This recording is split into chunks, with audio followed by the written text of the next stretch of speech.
अगर तुम्हारा दुश्मन जीवित है, तुम्हारे बहनी वस्तुओं के कारण जीवित है, जब तक तुमने देवकी के 6 बालकों का वध किया तब तक तुम्हारा खेल सत्य रहा। 7वां गर्भ देवकी का खंडित नहीं हुआ, माया के द्वारा रात ही रात में देवकी के गर्भ से खींच करके गोकुल में रोहिणी के घर में पहुंचाया गया, जिससे बलराम नाम का पुत्र हुआ। और आज गोकुल में जेल खाने में कन्या नहीं पैदा हुई, बेटा पैदा हुआ था। जो वस्तु ने रात ही रात में गोकुल नगरी में यशोदा के यहाँ पहुंचाया, और यशोदा की लड़की जेल खाने में लाई गई। जिसको तुमने पटकने की कोशिश किया मंडल में चंचला बनी, वो यशोदा की लड़की थी। ये तुम्हारे साथ में विश्वासघात करने वाला तुम्हारा बहनी वसुदेव है। जो कंस ने सुना, कहने लगे चला दो, जेल खाने से वसुदेव को पकड़ करके मेरे पास में ले आओ। चला वसुदेव को जेल खाने से पकड़ करके कंस के पास ले आए। और जो कंस ने वसुदेव को देखा, क्रोध में छा गया, तलवार को लेकर के मारने के लिए आगे बढ़ा। बाबा नारद ने तलवार पकड़ लिया। ठहर जा कंस, वसुदेव को मारने से तुम्हारी समस्या का निवारण नहीं होगा, वसुदेव को छोड़ दो। कार्तिक की चतुर्दशी को धनुष यज्ञ का अनुष्ठान करो, जिसमें कृष्ण और बलराम को निमंत्रण देकर के बुलवाओ।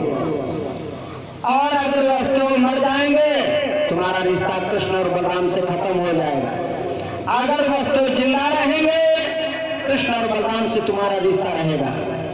और उसी रिश्तेदारी के बंधन में बंध करके कृष्ण और बलराम मथुरा नगरी में आ जाएंगे।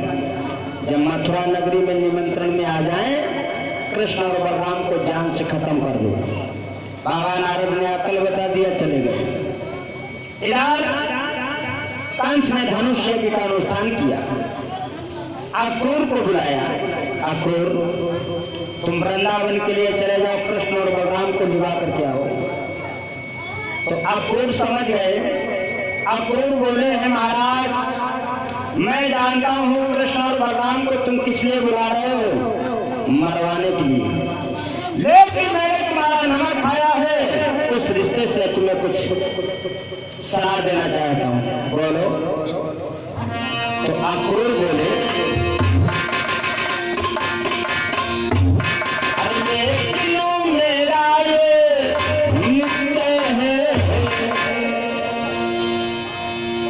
अक्रूर बोले, महाराज, अरे लेकिन मेरा ये निश्चय है, अरे उनके आने की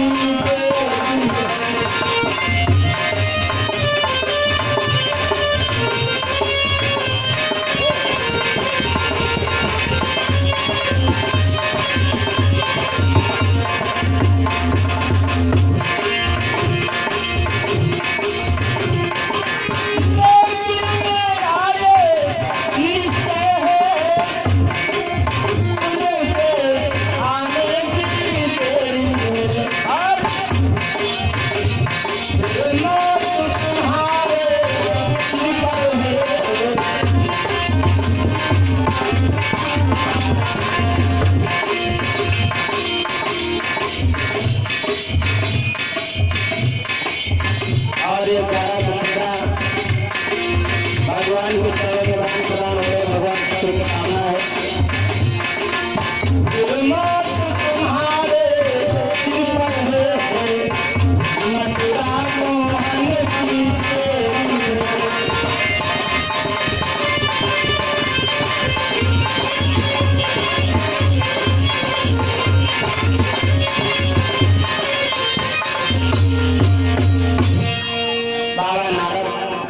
अक्रूर कहने लगे, महाराज,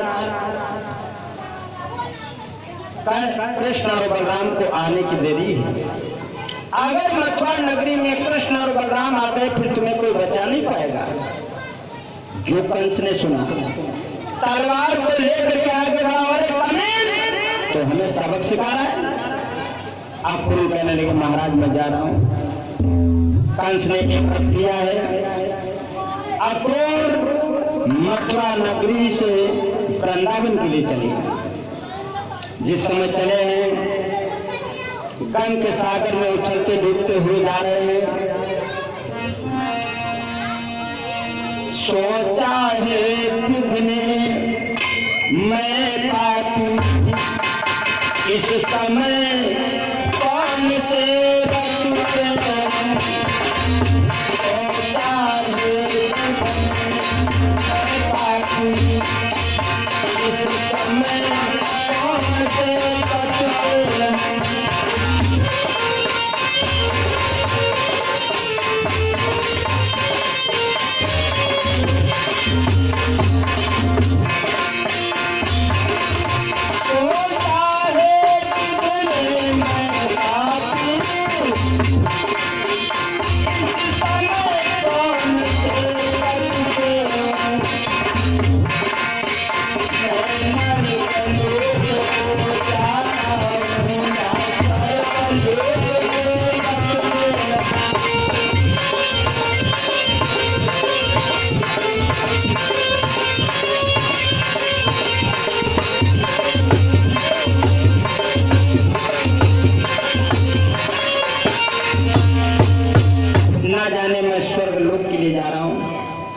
या नर्क की जो ओर जा रहा हूं। गम के सागर में उछलते डूबते हुए अक्रूर आगे को बढ़ते हुए जा रहे हैं। रास्ते में यमुना जी पड़ गई। अक्रूर अपने वस्त्रों को उतार करके यमुना में स्नान करने के लिए डुबकी लगाया। जो डुबकी लगाया तो भगवान श्याम ने झलक दिखाया, चाचा तुम चिंता न करो, हमारे धाम के लिए आ रहे हो, आ जाओ। भगवान आज अक्रूर यमुना जी से निकल करके बाहर आए तो भगवान श्याम के पग चिन्ह नजर आए। वस्त्रों को धारण कर लिया, वृंदावन की तरफ चले और मन ही मन में भगवान से विनती कर रहे, प्रभु मुझे माफ कर देना।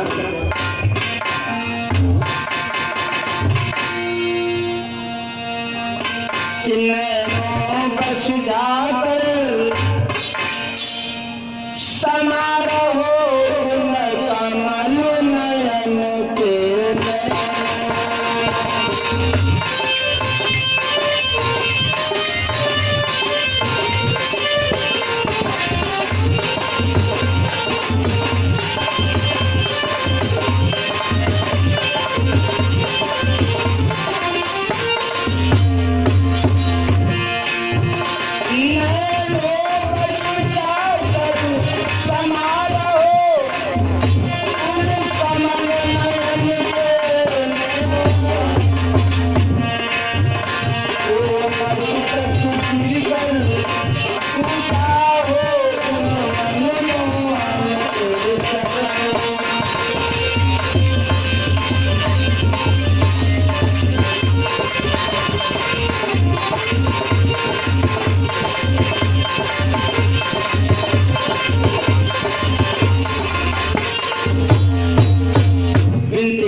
आगे को बढ़ते हुए जा रहे हैं।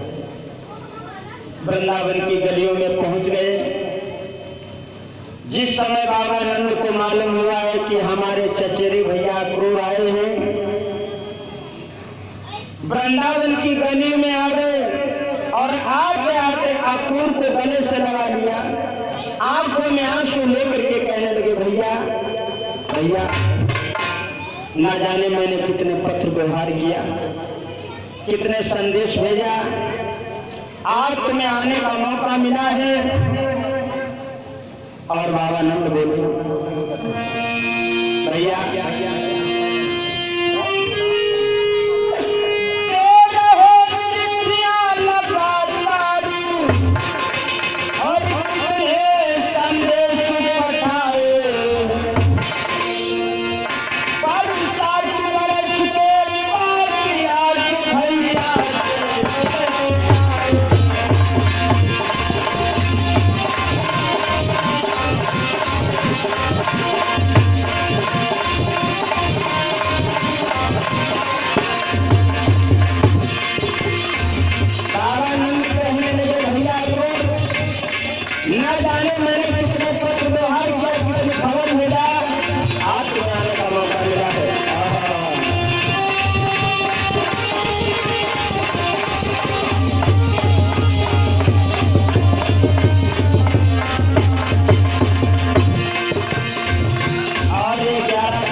भगवान के चरण मिलान प्रदान हो रहा है, भगवती कल्याण करके कहना है।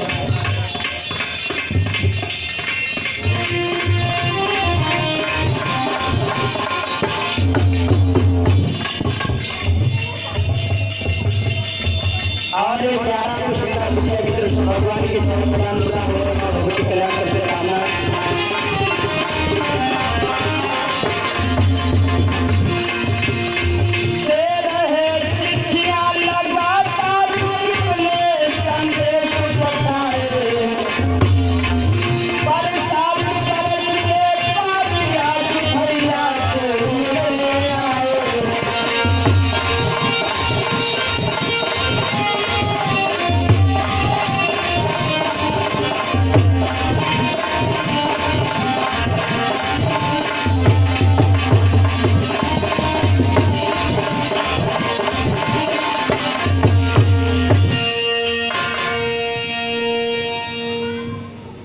क्रोध से बाबा नंद कहने लगे हैं, भैया 7 वर्ष हो गई, आज तुम्हें आने का मौका मिला है, घर चलो। घर में तुम्हारी भाभी यशोदा जो है इंतजार कर रही है।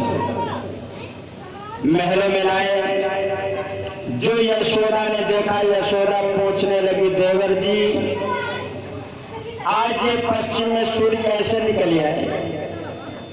7 वर्ष हो गई, आज तुम्हें आने का मौका मिला है। तो उसी समय अक्रूर कहने लगे, भाभी आज भी हमें आने का मौका नहीं था, लेकिन उस दुष्ट कंस ने हमें जबरदस्ती से भेजा है। जो मैया यशोदा ने सुना, यशोदा कहने लगी, क्या कहा? जबरदस्ती से दुष्ट कंस ने भेजा है? हाँ, क्या बात? तो अक्रूर आंखों में आंसू लेकर के बोले, भाभी कार्तिक की चतुर्दशी को कंस ने धनुष यज्ञ का अनुष्ठान रचाया और जिसमें निमंत्रण दे करके बुला रहा है कृष्ण और बलराम को। अच्छाई के लिए नहीं बुला रहा है, मरवाने के लिए बुला रहा है।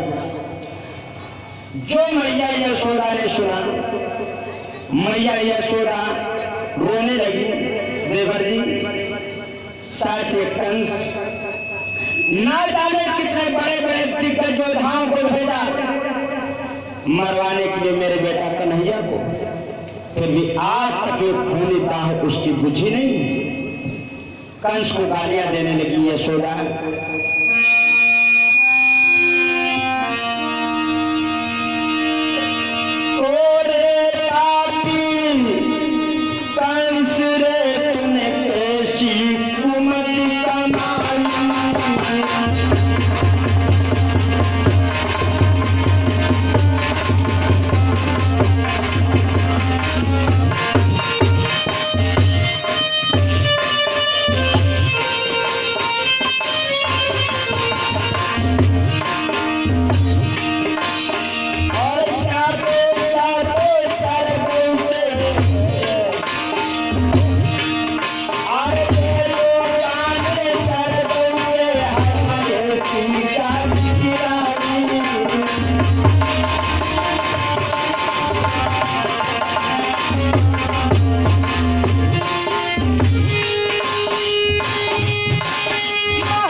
क्योरे कंस, जादी से मेरा ये कन्हैया पैदा हुआ, रातों रात की नींद हराम हो गई। इधर मैया यशोदा कंस को गालियां दे रही हैं और इधर शाम का वक्त हो चुका है। भगवान कन्हैया और उनके बड़े